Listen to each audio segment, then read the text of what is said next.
Okay, somebody has a pulse. Okay, good evening. I'd like to call the Bonita Springs Fire Control and Rescue District regular monthly board meeting for Monday, December 4th, 2017 to order.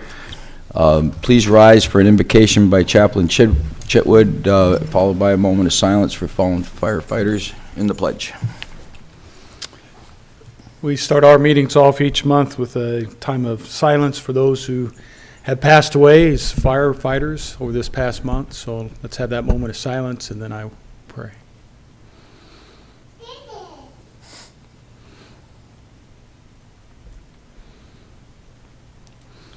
Dear God, we pause to give honor to those who have served and have made a sacrifice for the lives of others this past month. I'll pray, Lord, across the nation that you will be with those families, and during this time of grief that you watch over them. Lord, we pray for protection of our firefighters here in Bonita, that you will watch over them, that you'll surround them with your protection and keep them safe. And for these new firefighters that are joining tonight, I pray, Lord, that you will bless them. I pray that you will be with their families, that you will constantly give them safety and wisdom as they serve here in Bonita. It's in Jesus' name we pray.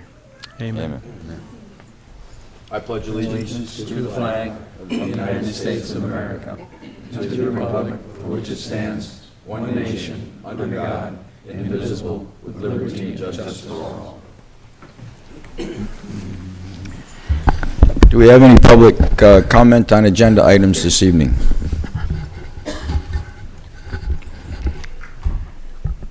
Hearing none. First item of business this evening is the vacant commissioner seat. At the end of our last monthly meeting, Commissioner Patrick McCourt turned in his letter of resignation, and we as a board now have to go through our process and our protocols to fill that vacant seat. So we need to have some discussion on that. Do you, Chief, do you want to fill in what the protocol is for the department on that, please? Yes, sir. What we have since Commissioner McCourt stepped down, as we have done in the past, the board has two options. The board can either not fill the seat, and then the candidates for the next election can run. Initially, I believed it was a 45 days before the board would have to fill the seat, but that was not the case. I confirmed that with our counsel, Terry Lewis, and he said that we can either leave it vacant or the board can appoint somebody for the remainder of the term, which would be up this election cycle, which is November 2018. In front of you, you do have the policies and procedures, which was adopted by the board on the methods to proceed as such. And what I would like to have from the board is some direction on if the board would like me to begin the process or not fill the seat for the remainder of the term. And at any time, the board will be able to change their minds and ask me to pursue the filling of the seat. Thank you. Thank you. Chief, I think the procedure in the past, as far as I remember, has been to advertise to fill the vacancy, and I recommend that we do that as soon as possible. I see no reason to try to operate with a four-man board, which also can introduce problems on voting. You can have 2-2, and I don't think that was a good idea. More importantly, if we advertise, we can get someone in here who represents the people and someone who has some ideas and some things that they want done, and we should be willing to listen to that type of input. So I recommend that we put a search out for a new commissioner. I just want to say a few words about Pat before I go also. I want to thank Pat McCourt for his service as a fire commissioner in our city. Pat was first and foremost an advocate for change in the policies and procedures affecting the delivery of service. He felt and believed that there is a better way to have fire and medical calls handled, and he continued to support his innovations to the Board of Commissioners. We are better for his contribution and his willingness to serve. I thank you, Pat. Thank you. Commissioner Murphy? I agree that we should proceed to fill a seat. Commissioner I Casella? concur, and I make a motion, we proceed with the proper policy and go through the steps necessary to fill a vacancy. Second, somebody? I'll second it. All in favor? Aye. Aye. Sir, if I may, I would just like to read publicly what the procedures are in a bullet point form. Sure. The following procedures will be to fill the seat of the vacant commissioner seat. The seat shall be declared vacant and open. The board shall authorize advertisement of a notice of vacancy in a local newspaper of general circulation, giving 14-day notice for applicants to submit information. All applicants shall be reviewed for completeness by the fire chief. Application for the board appointments. If there are less than 3 applicants, the board may re-advertise the vacancy. The Board of Fire Commissioners will interview each eligible candidate in a special meeting. Prior to the Board of Commissioners meeting, which is where the final decision is to be made or where further actions will be taken, the Board of Fire Commissioners may select an applicant, request additional information, or reject all applicants. Should the board request additional information, an additional meeting of the commission shall be scheduled. Should the board reject all applicants, the district will re-advertise or take such other actions as the board deems appropriate. The decision of the board shall be final. Thank you. Thank you. Do we need to tentatively schedule that special meeting, pick a date now so everybody can be on the same page? We can always change that date at some point, but sometimes it's going to be a couple of weeks of advertising, probably within a week after that, or give or take. We should probably, early part of January anyway, we should probably pick a date now for a regular, or for a special meeting for the interviewing of candidates. We can always change if nobody applies or whatever, but I think we should schedule a meeting now. Yes, sir.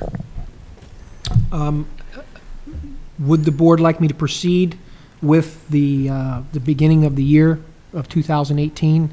Anytime after the 1st would be fine. After the holidays, yeah. Well, yeah, doing a 14 days advertising, and with Christmas and New Year's in the middle of this, it's probably not realistic to do it before the 1st, so. The next board meeting is the 8th, so we could probably schedule interviews anytime before that and give the board an opportunity to review the applicants and make the decision at the following board meeting. So the 2nd through the 5th would probably be the... Anybody up here have a most preference of one of those days, January 2nd through the 5th? Any day better than another? Ed? I'm inclined to think we're rushing a little bit too much. This is just to set a meeting for the interview process. Well, It's we'll not- be we're not interviewing picking- right after the New Year's holiday week. I have no problem. You want, whatever you want to do. Do you have a date that you'd prefer, either Tuesday, Wednesday, Thursday, or Friday of that week? No date, no, whatever you want. I just, Staff have a preference? We have nothing, so why don't we do the Tuesday, the 2nd? And we'll send out when we do the advertisement, as we get the candidates in, we'll schedule Tuesday, the 2nd. If we need to add another date, we will, depending on how many applicants we have. If we do it Tuesday the 2nd, I'd prefer to do it late in the afternoon. That's fine. can you get this all done? Get the ad in the paper in 14 days, bring them in and do the interviews? Yes, sir. Okay, as long as it can be done. We've done it before. Seems like you're rushing it, but Let's say the 2nd at 4 o'clock? Yes, Does that sir. work? the 2nd at 4 o'clock. Can we have a, Each interview will depend on how many interviews you have. yeah. So we'll start the scheduling of the interviews at 4 o'clock and allot 15 minutes for each applicant? Sure. Thank you.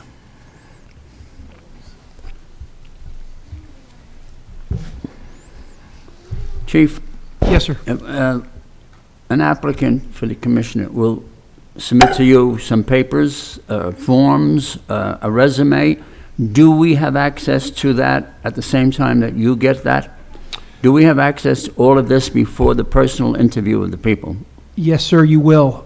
The only thing that I review it for is for completeness, Right. and to make sure that they meet the qualifications. Once they meet the qualifications, I forward the applications on to the board. Forward them on to us, okay. Yes, sir. Okay, next item on the agenda is the approval of minutes from November 13th, 2017. I need a motion for that, please. I'll make that motion. I'll second it. All in favor? Aye. One motion for the approval of November 2017 current expenditures and ACH payments, the acknowledgement of financial reports, and the acknowledgement of wire transfers and transfers between accounts, please. So move. Second. All in favor?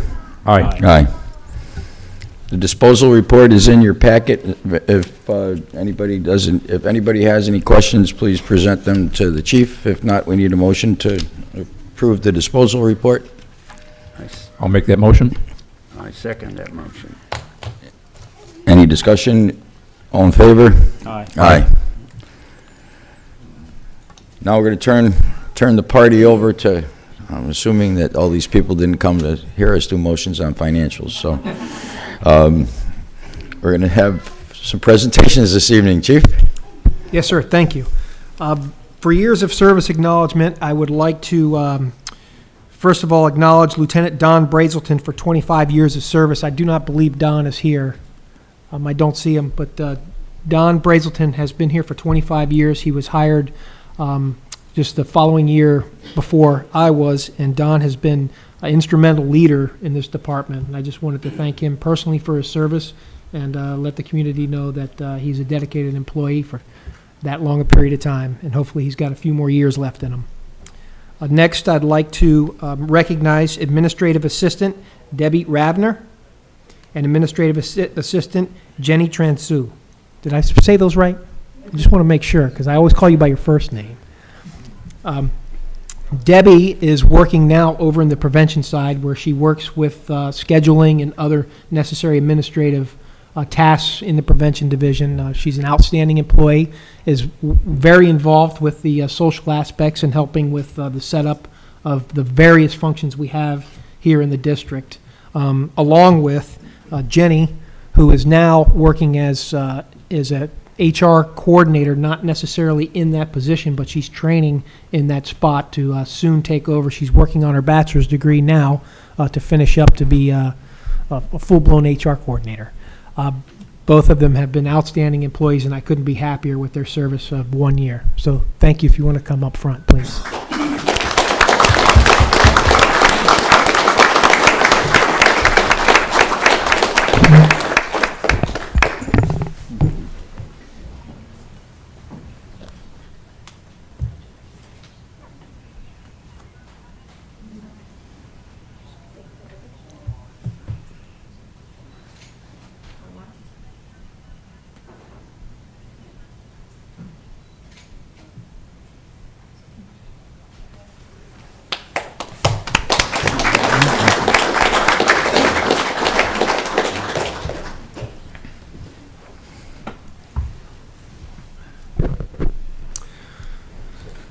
Okay, next we have the pinning ceremony for the probationary firefighters.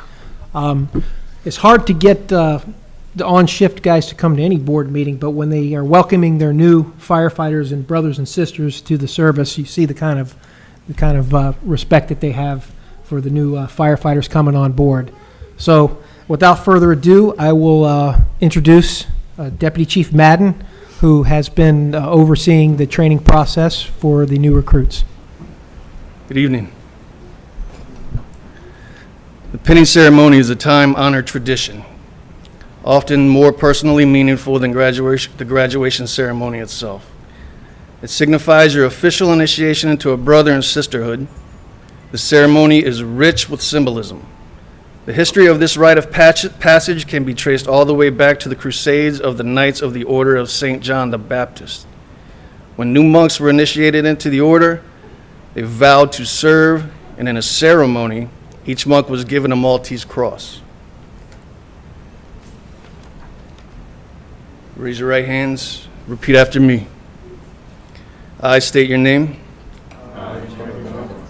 Do solemnly swear that I will obey the Constitution of the United States of America and the Constitution of the State of Florida. I will hold devotion to duty above personal wish. I will count sincerity of service above personal comfort. I will strive unceasingly to find better ways of protecting lives, homes and property of my fellow citizens from the ravages of fire and other disasters. You may be seated. I'd like to introduce their training captains over this last 30 days, Captain John Nichols, Captain Kelly Wilson.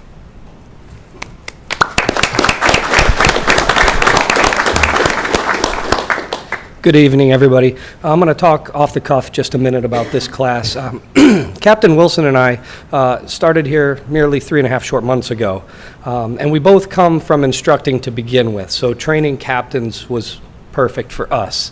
This class is the first time we've actually got to teach our own brothers and sisters, which is very different from teaching at the academy. Okay, we see some of them, but these are our brothers and sisters, and the time we spent with them, that you gave them to us for 30 days, Monday through Friday, remember that? This isn't shift work. It was wonderful. We loved it. We enjoyed it. We got to learn so much about each other. Some we didn't care to know. Most we did. But more importantly, they proved themselves to us. They shown what they were made of. They showed their character to us. And we could not be happier to have this group of 13 behind us today. All right? We look forward to the future. We want to see what they do with themselves, continue training, continue working, and continue making themselves better. Thank you.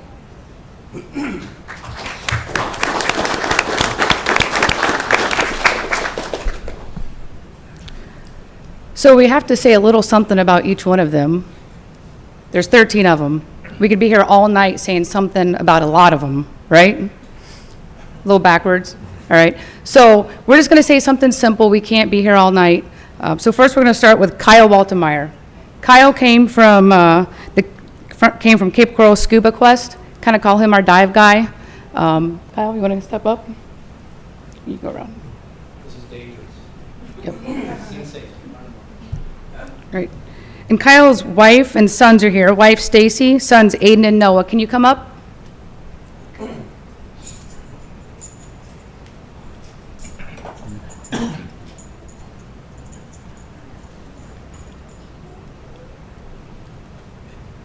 Yeah.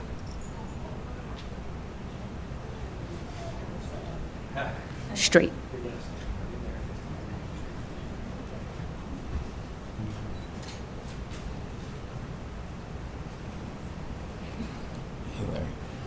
See the boys looking, checking it out. It's fun.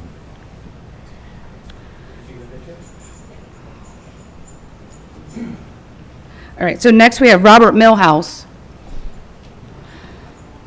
We call him Bob. He has some history of rock mining and some real estate. Rob's Bob. His dad, David Millhouse, is here to pin him.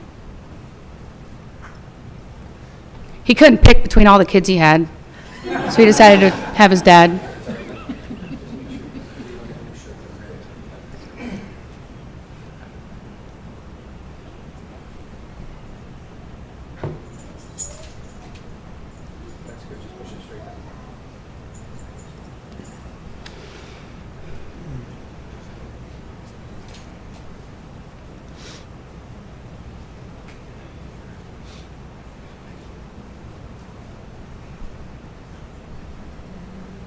All right, next we have Desiree Stolte.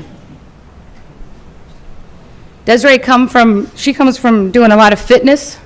She's our CrossFitter. That girl can do ab sit-ups like no tomorrow.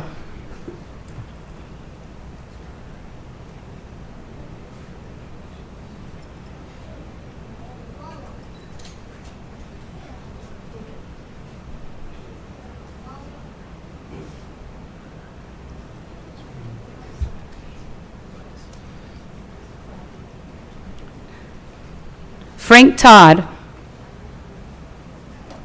Frank comes from us from Bay Shore Fire Department as a volunteer.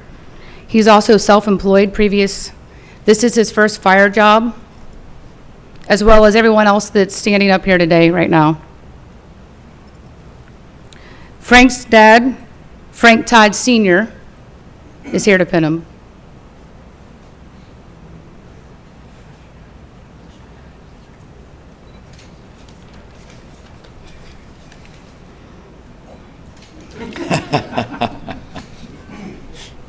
You knew somebody was going to do it.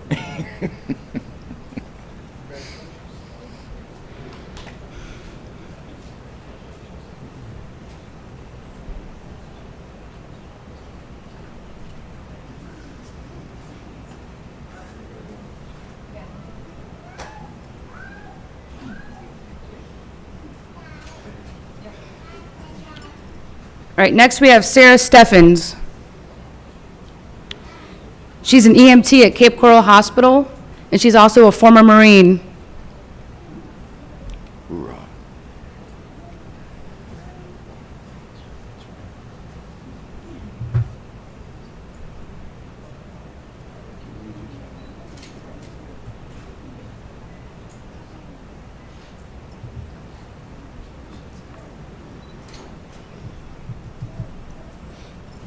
All right.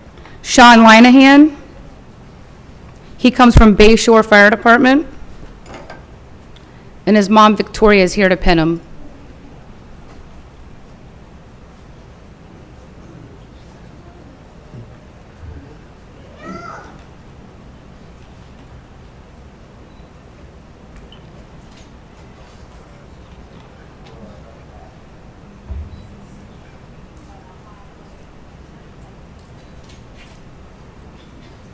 That's embarrassing, Mom.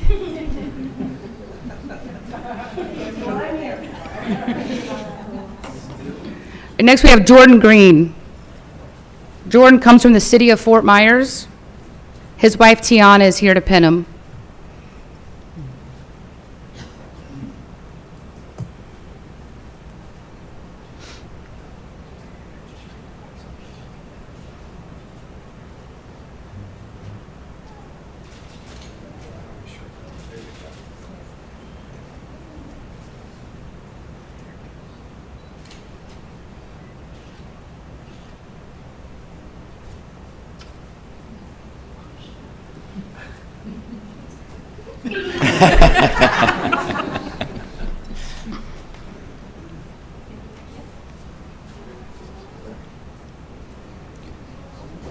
Jordan Sauerwald. We got these two confused for a while. He comes from Greater Naples Fire Department, and his dad, Jay, is here to pin him.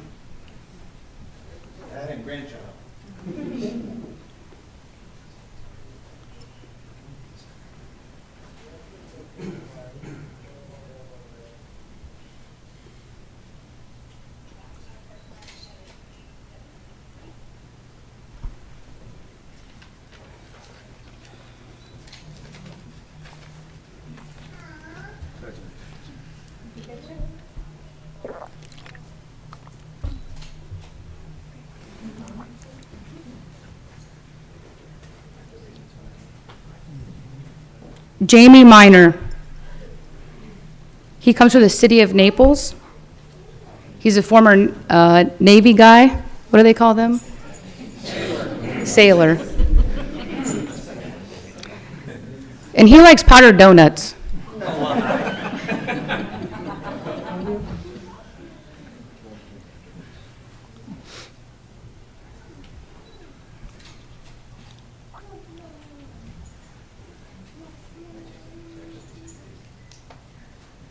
David Suskovich.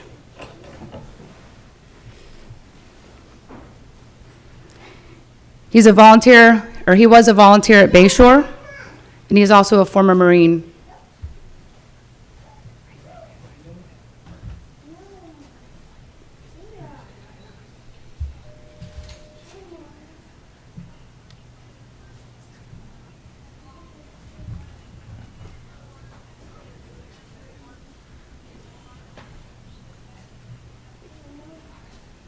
April Staffieri. She comes to us from Collier County EMS. Her boyfriend David is here to pin her.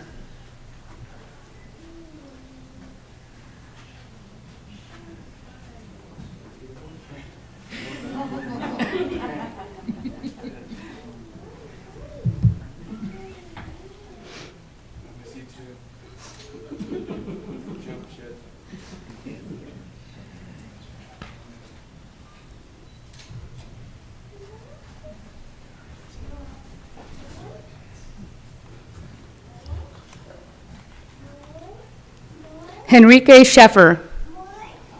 He comes to us from Lee County EMS. We try to get him to eat lots of donuts. He likes the powdered ones too.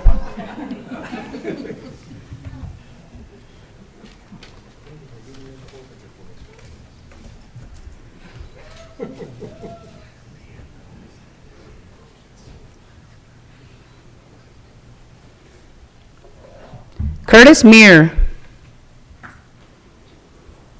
He was a volunteer at Bayshore. He works at Meir's Lawnmower. And his wife Tiffany and baby Raylan is here to pin him. She's on board, can't see her.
Everybody, students, can you get a good picture?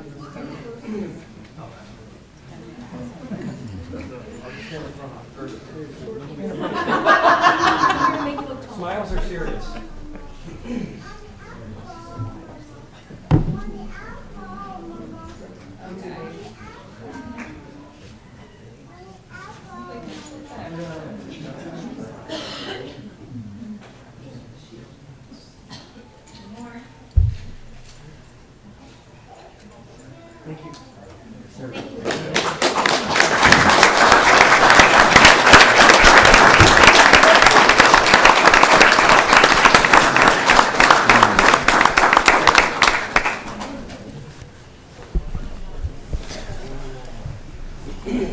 I did want to comment that your firefighters and family members who are working for the Bonita Springs Fire Department now has worked very hard to get this job. I understand that. We're very happy to have them, and welcome to a part of our family here in Bonita Springs. We're proud to have you here with us. So thank you very much. And as the board will notice, we do have several employees from other fire departments and other emergency service agencies. That's just a testament to the professionalism of Bonita Springs, and shows that many people want to come here from other agencies to work for this organization. And I wanted to thank the board for allowing this organization to be as good as it is. We're happy to have everybody here. Best of luck. Yes, sir. We do have a special award here. It's called the Paul Phillips Award. For many of you who are new to this organization, Paul Phillips was a training captain for this organization. He touched a lot of people's lives, and he was probably one of the best firefighters I've ever known in my life. So without further ado, I would like to recognize one of the new recruits with the Paul Phillips Award. We started this after Paul Phillips died of an unfortunate accident. I think it's been a year now. Yeah, it's been a year. 2 years, good grief. Yeah, 2 Time years. flies. But we miss them, but this is our way of keeping them amongst us. So I would like to recognize Jordan Sauerwald for his outstanding accomplishment in the recruit class.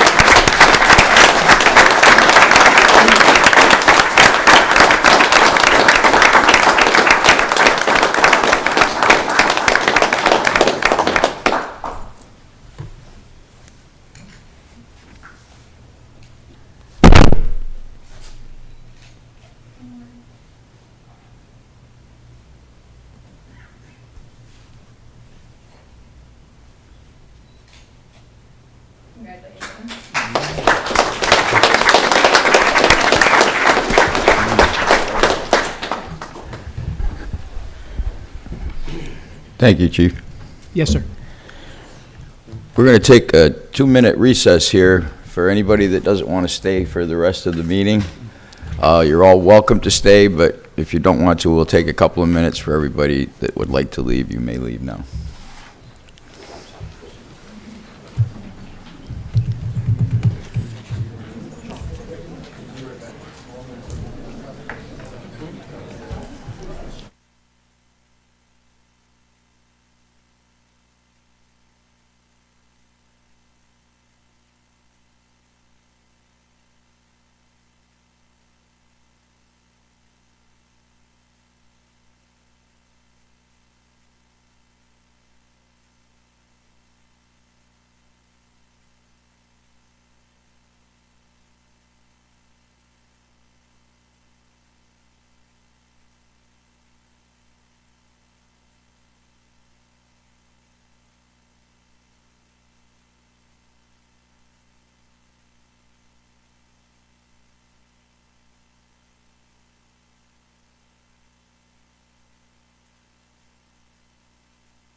Okay, call the meeting back to order here. Next item is Commissioner's business. We'll start with Commissioner Fitzgerald, if you have anything. I had, a couple of months ago, I had made a motion. I had sent a notice to the board that I wanted to make a motion today. Is that for your letter? Yeah. That's later on in the agenda. Later on in the agenda. You're down at number 12C. That's a special item to be voted on. Okay. This is just any other commissioner's business that you may have. No, I have nothing then. Okay, Commissioner Casola? Yeah, just at this time of year, I just want to wish everybody a Merry Christmas and a happy, safe New Year. And I'm glad to be with you as family. Commissioner Murphy? I just want to mention there's no such thing as a former Marine. That's right. Hoorah. I saw it turn green when she said that. And it goes without saying that we have the utmost respect for everybody here, this department, and we hope that everybody has a wonderful Christmas season and a Happy New Year. Next item is old business. Anybody have any? Next item is new business. Station 6, construction change order number 9, weather delays. Somebody want to talk about that? I understand we're getting some, Yes, there is. Getting I some do money have a comment and a change. We did have, let me just get to my page here.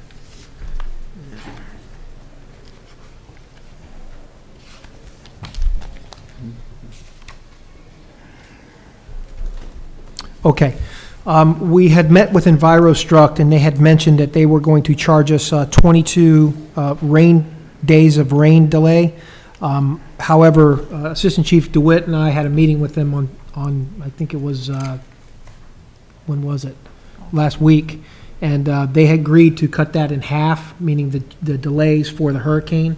So they were only going to charge us $8,000 for all the change orders, but that's only 50% of the rain delay for the hurricane. So that was one of the compromises we had came to.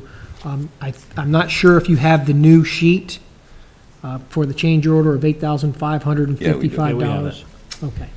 So that is what the board would be voting on to approve or not approve. Motion? I'll make that motion. I second it. Discussion? All in favor? Aye. Next item is Station 7, construction change order number 3, right-of-way. Yes, gentlemen, that was the change order for the fixing of the asphalt driveway for Station 7.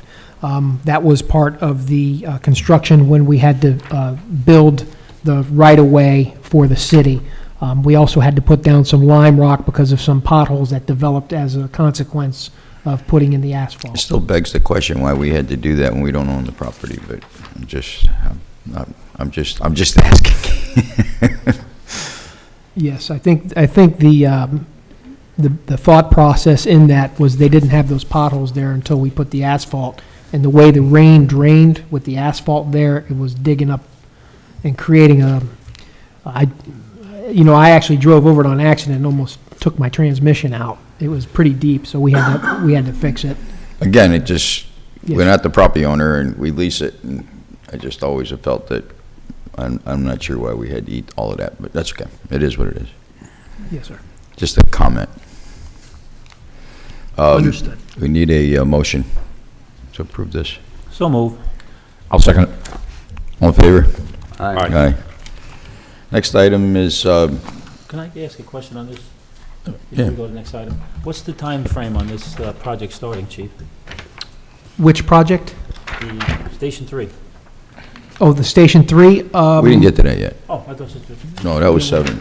I'm sorry, I apologize. Station I'm looking at the 7, wrong yes, paper. I apologize. Next item is a letter to the state legislature that was put on here by Commissioner Fitzgerald for discussion. You have the floor. Thank you. I'd like to make a motion that the Bonita Springs Board of Fire Commissioners write a joint letter to the individual members of the Florida State Legislature expressing our concern and the concern of the Bonita Springs taxpayer with the rising costs of the Florida retirement system, pension system. Recent article in Naples Daily News reports a $50 million shortfall to be added to this year's $83 billion budget. These pension costs are unrealistic and unacceptable to the taxpayer and resident of this state. I, and maybe we, elected representatives of voters of Bonita Springs, ask that you enact pension reform to reduce pension costs by increasing the retirement age, lengthening the service eligibility for retirement, eliminating the drop program completely. What brings this to my mind? Just recently, we had one. Your hand's on the... You got your hand on the button. I didn't realize, I couldn't figure out why. There's a mute button on the mic and they're recording this. Should I do it over? Are we okay? Okay. Just reviewing the pension costs for this department, recently, we had one member retire, and the numbers are very significant, very favorable for the member, of course, but the cost to the average taxpayer, I believe, seems excessive.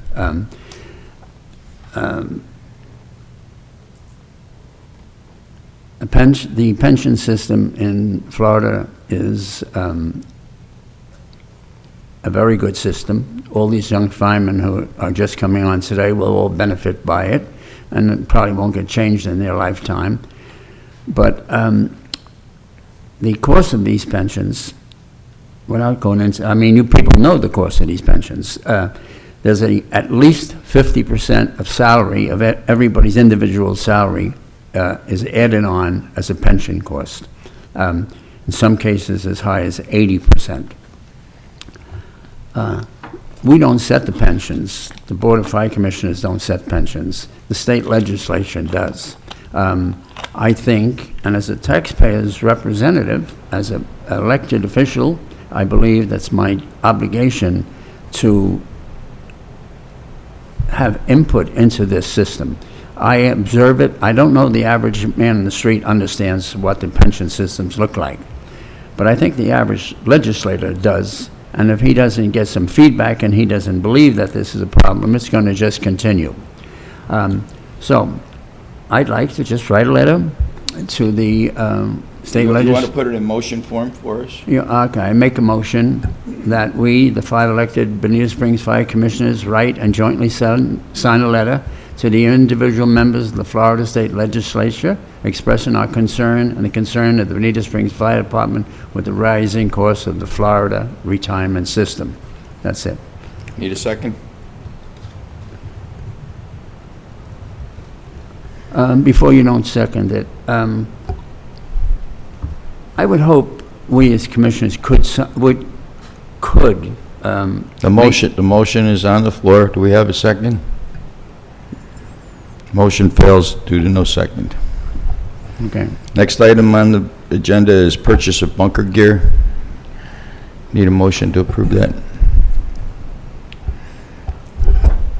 I'll make the motion. I'll second, but on the question, we just bought bunker gear. What's this additional bunker gear? No, sir, this was the second set for the new recruits that we hired last year, and then the primary set for this new Okay, batch thank of you. recruits. I remember Yes, it sir. now. Thank you. All in favor? Aye. Aye. Commissioner Fitzgerald? Aye. Oh, excuse Okay, me. yep. I'm falling asleep here. All right, next item is Chief Daigle's report.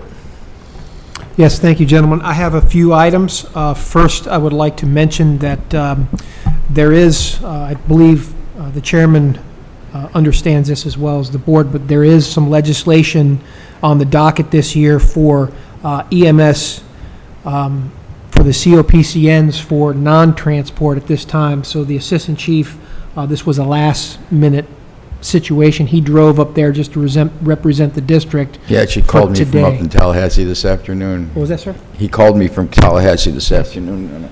Yes, so late last week, we found out that North Collier Fire District was heading up to Tallahassee to support the ability to remove the COPCN process for non-transport entities, which, as just a refresher, we went that route and tried to get that done for transport.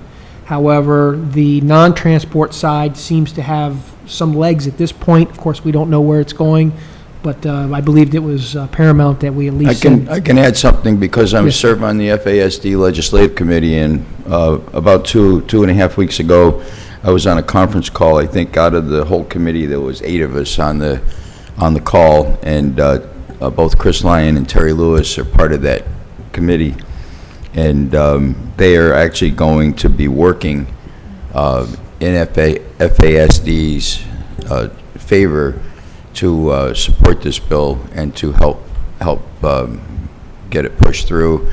There's unanimous support amongst all of us on the legislative committee. I try to take it one step further for selfish reasons, but it doesn't seem that we're going to get the legs for that. If they're going to do away with it, I wanted to do away with the transport side too, but having slept on that for a while, if this goes through, then I think it starts to unravel, and maybe next year or the year after, we can go after the rest. We'll just take what we can get and then go after the rest. But I will say that FASD as an organization and our lobbyists for FASD are going to be actively involved in with meeting with our legislators to get this thing done. Yes, sir. I need an explanation. I don't understand what the issue is. I understand trying to get a COPN for us to transport, that went down. Now, what are the other agencies trying to get? No, we need to do a non-transport every year. You have to do Well, non-transport. you have to do it every 2 years, and I just want to give a little background on how this came to the front line. Is in Collier County, where the county commissioners were not authorizing a 2-year COPCN for the fire departments there. They were giving it to them on a year-to-year basis. So what that did for the fire district was, the fire district has all this money out in training and schooling and equipment to provide ALS. However, if the county turns down their application for a COPCN, by contractual, they have to pay all their firefighters, paramedic incentives, also all the equipment that's on the truck, let alone they lose their ability to provide advanced life support running calls. So that is what spurred this initial non-transport removal of the COPCN process, because theoretically, it handcuffs the fire districts from being able to determine whether or not they are going to provide advanced life support or not. And it's all dependent on the county's approval, and they can approve it on a, ad lib basis, for lack of a better term, of how long they want to approve a COPCN, whether it be 6 months, a year, 2 years. So that if they remove that COPCN process, any fire department in the state that wishes to do ALS non-transport will be authorized by a simple state license. That meets all the requirements, Yes, sir. obviously. We're operating under the state authority? Is that how we operate? We don't We have... operate on the county authority. We operate under two authorities. Yep. The COPCN process is the county authority, but we get licensed by the state. However, we cannot get our license unless the county issues us a certificate of need. Okay. So there's a bill on the floor that, in Tallahassee, that is trying to eliminate the middleman. That if you meet all the qualifications as a fire department and you're doing advanced life support, that you, assuming that you are doing all the right things, you automatically get renewed every 2 years by the state instead of having to go through the county commission. It takes the politics out of it. Yeah. Do we have any departments in Southwest Florida that are doing BLS, that are not doing ALS?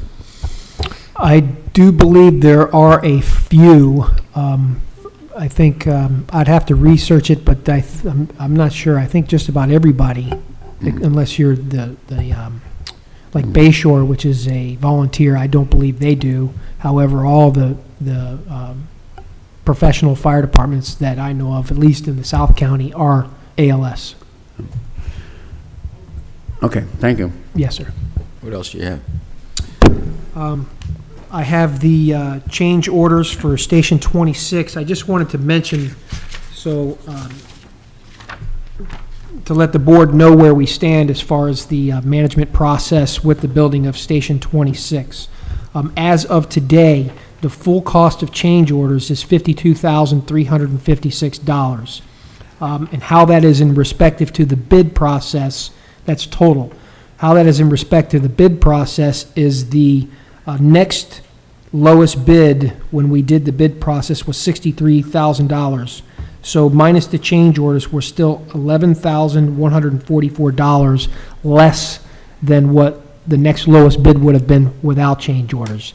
Now, there's a caveat to that, in which of that amount, the $52,000, only $2,891 would have been necessary, meaning that the remainder of the money we would have had to do no matter who bid on the property. For example, the drainage ditch, or the drainage, I should say, which was $21,000. We would have had to do that irregardless of who bid. So I just wanted to say that with the management process of building the station, that is, I'm sure Commissioner Casilla knows this, a 10% overrun is not unheard of in the construction business, and that's a little high, but they're not even close to that. So, the next item would be Station 27 overhang. I called it an overhang, but it's more like a carport. I did give the board members some pictures of the latest artist rendition that That was drawn up by the city, correct? That was drawn up, yes, by the city architect who works for the city.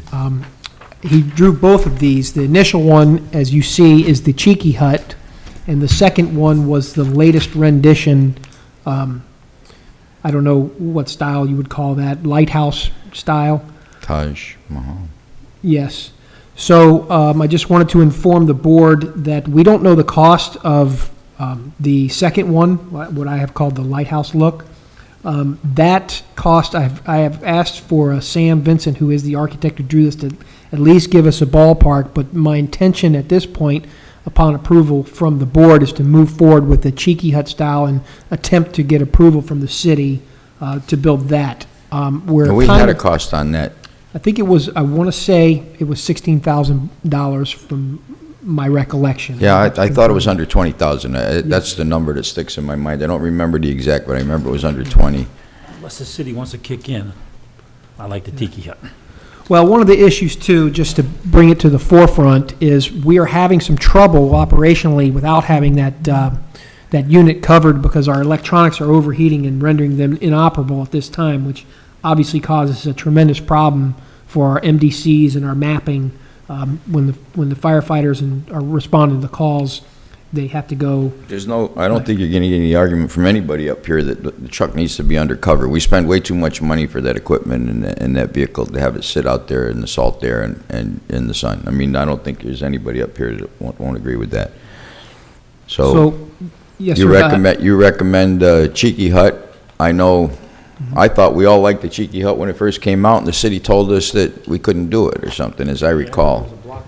I thought they stood in the way of that initially. So if we need a motion to proceed with the Cheeky Hut, if somebody wants to make that motion, and we'll see if that flies here, and then go for it again. But I do remember that we had done this before, and the definition of insanity is doing the same thing over and over again and expecting a different result. So I'm just wondering if they've had a change of heart. I think that if we were able to explain the cost differential, they'd see how ridiculous it would be to have to put in that kind of a structure versus the Tiki Hut. And I think another thing is the point I made earlier too, is we have to let the city understand we don't own that property. We lease it. So we're only going to do minimal investments until such time as we have first right of refusal on that property at some point. But until such time that the district owns it, I don't think it's responsible to put a ton of money into something that we don't own. So, and I think we have an obligation to protect our equipment. So if I could have a motion to do the Cheeky Hut, please. No, before the motion, we have the Tiki Hut, and we have this beautiful structure, which I see is a beautiful structure. Is it the city's obligation or the owners of this property? It's our obligation. Our obligation, okay. I would opt to put in not the Tiki Hut, but the other one. Well, even though it's a temporary, not a permanent ownership of the property, we are the fire department. We are in that neighborhood. I think the Tiki Hut is kind of seedy looking, personally, and I think the neighbors are entitled to as beautiful a piece of presence of this fire department, any place that we are. So I would strongly recommend that we put this configuration and this type of a building up. Mr. Chairman, Anybody else agree with that? I couldn't possibly vote for that or even think about discussing it without having some numbers. I mean, how could you say this is what I want if it's $250,000?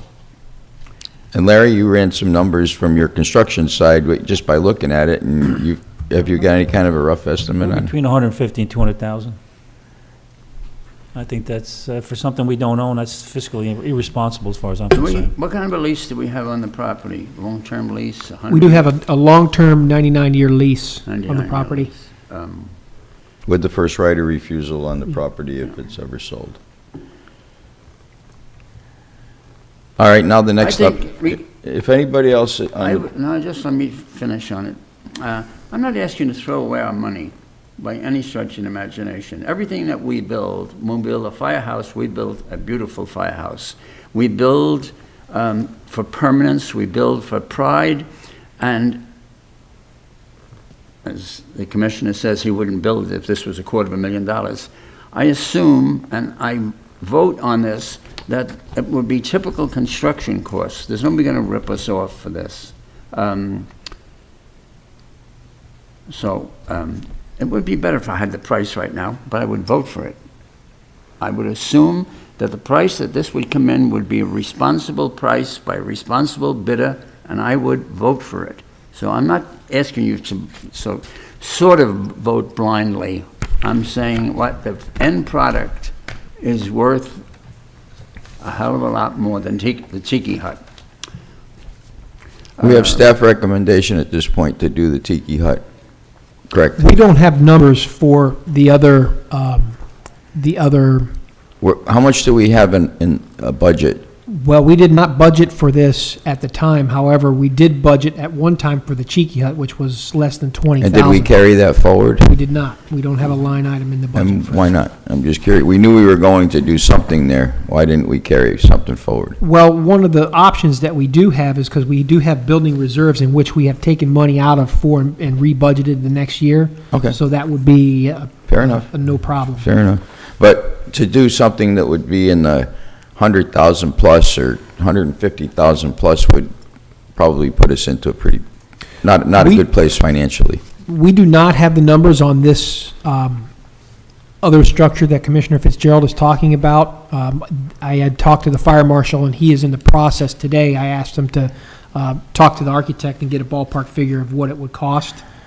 It's up to the board if you want me to move forward with speaking with the city about the Tiki Hut, or wait for the numbers, or however you would like me to proceed. I think we'd be doing both. We should be getting the numbers on one and talking to the city about the other so we know what our options are. We can always go ahead and make the motion to do the Cheeky Hut and then pull that if this comes back. In other words, we don't want to, I don't think we need, especially with the problems we're having with equipment, we don't want to wait another whole month to discuss it. So if we move with the cheap option that we know roughly how much it's going to cost, we can always, at next month's meeting, if you come in and say, hey, they'll do this for 50 grand, we can always take a look at that again and rescind what we were going to do, but at least get you started with the city, because it's going to take more than a month to get all of their setback requirements and what the county's going to want and everything else. It's going to be a hassle to build anything there. I just don't like to make a decision until we have all the facts. Right. So you want to vote on this and go forward on the I Cheeky want to Hut? look at both options. Or you want to wait till next month? I move we look at both options and go forward with one of them at a later date. But we need to explore all Okay. the facts. Well, then we don't Well- even need to do a motion for that. We can't Just do a go- motion because it's not on the agenda. Lisa just reminded me. Oh, that's right, that's correct, yeah. Just for That's general, exactly right. general discussion. So- What I can do is gather more information, bring it back to the board at the next meeting, and then we'll make a decision. The board can make a decision at that point. How you And, wanna yeah, and do it. hopefully you'll have not only the cost factors, but Yes. how many hoops are gonna make us jump through to do it? Yes, Because sir. just that little parking area we put in there, we had all kinds of hassles. We had to move the driveway, we had to put in landscaping.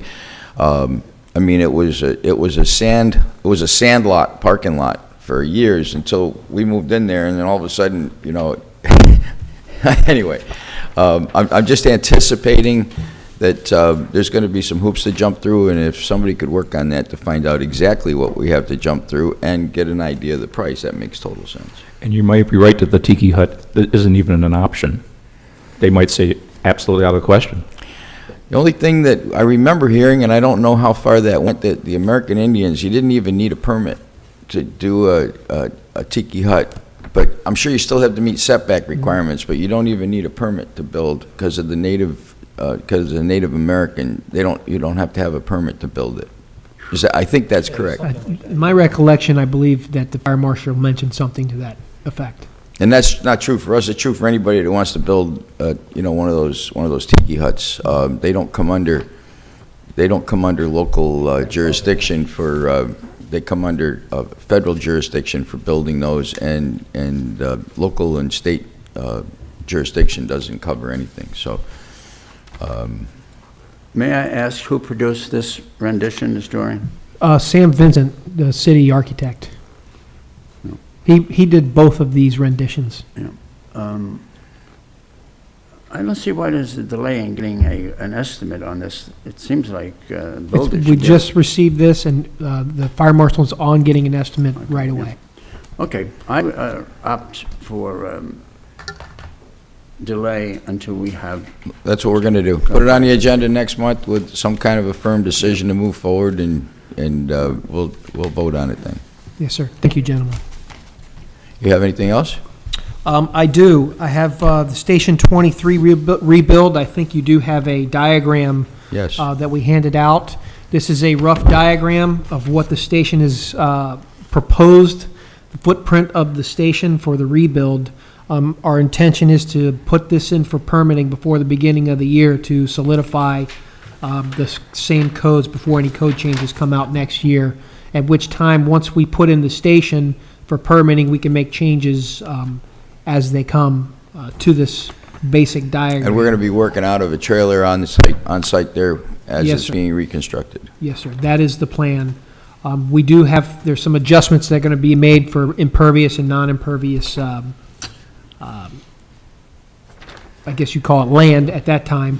But this is, like I said, a rough draft. I don't have too many details at this time. We are working on the possibility of deciding whether or not we'll have to put the construction out to bid again, or we can piggyback, but that's, we're speaking with the attorneys now to determine if that would be feasible. Well, this has already been budgeted and approved, so it's, the ball's in your court. Yes, Do sir. whatever needs to be done, right?